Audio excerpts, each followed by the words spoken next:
Dispensary 33 is located in the northern area of Chicago in Andersonville. My name is Alyssa Gale Martin. I just had to have an interview with Richard Green, who is a consultant at this dispensary location. This so happens to be one of the first dispensaries opening right here in Illinois. In the state of Illinois, doctors and physicians cannot have like a financial partnership with dispensaries or cultivation centers.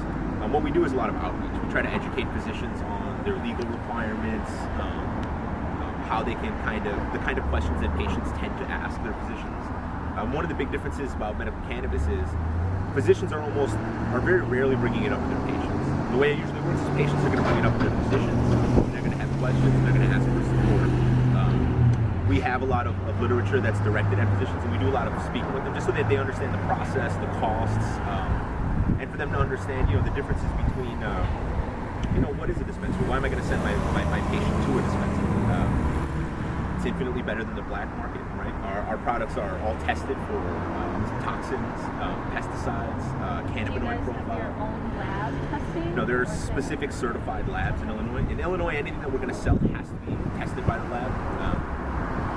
Like I said, we'll get a specific cannabinoid breakdown. We'll understand the potency of the medicine. We'll understand how it was grown. We'll know that there were no pesticides on it. Everything is batched and reported, meaning they're in small batches, so we can conduct a recall if we have to. We trace everything from the grower to the patient. So we have a very tight line on the quality of the product and the consistency of the product. And a lot of physicians are just super curious, and we're one of these companies we're really big on research. We're really big on research. You're never going to see us cite another news source. If we're gonna read something, right, we're gonna read the papers. We're gonna vet them. We're gonna decide whether or not we think that's something that we're comfortable saying, if there's enough evidence for it.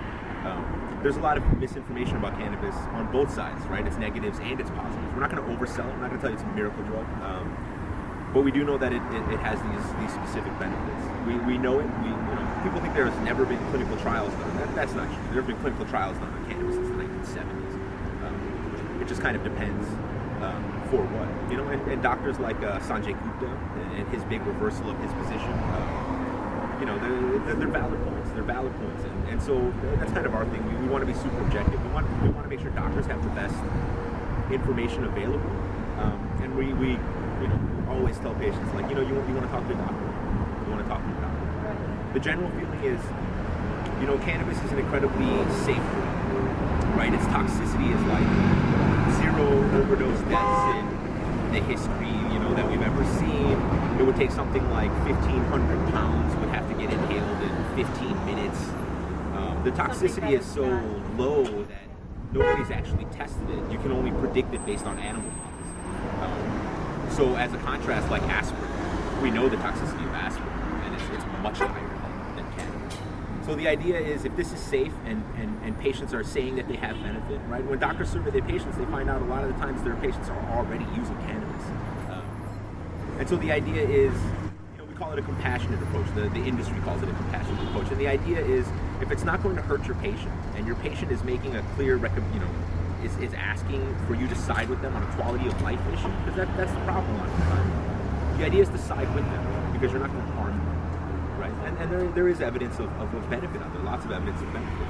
It's one of these things, one of the major things we see is people using cannabis to reduce opioid treatment, right? To either get off of prescription painkillers or at least reduce the amount of prescription painkillers that they're on. That's a quality of life issue for those people. A lot of times, if you talk to people who are on heavy painkiller treatments, the side effects are well recorded and can be severe. So, like I said, we think those are quality of life issues, and we think if your patient wants to another different way, right? We don't see the harm in allowing them to do what they want. And the other thing is if you're already using cannabis and you're buying it off the black market, we're calling that member of our society illegitimate, right? We're calling you a criminal because you're going on the street to buy it. You can get in trouble for that. Right. We'd much rather bring it into the open, where the product is of higher quality and our process is transparent, and somebody is held accountable. If somebody gives you bad product, they can be held accountable.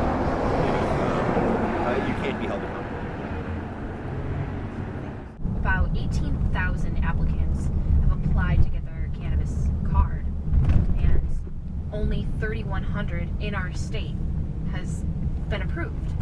So right now, Illinois is under like a pilot program up until I believe 2018, and dispensaries still haven't been open yet till next month. So let's hope that some of these patients get cured by then. But if you only have 3,100 out of 18,000, some may die.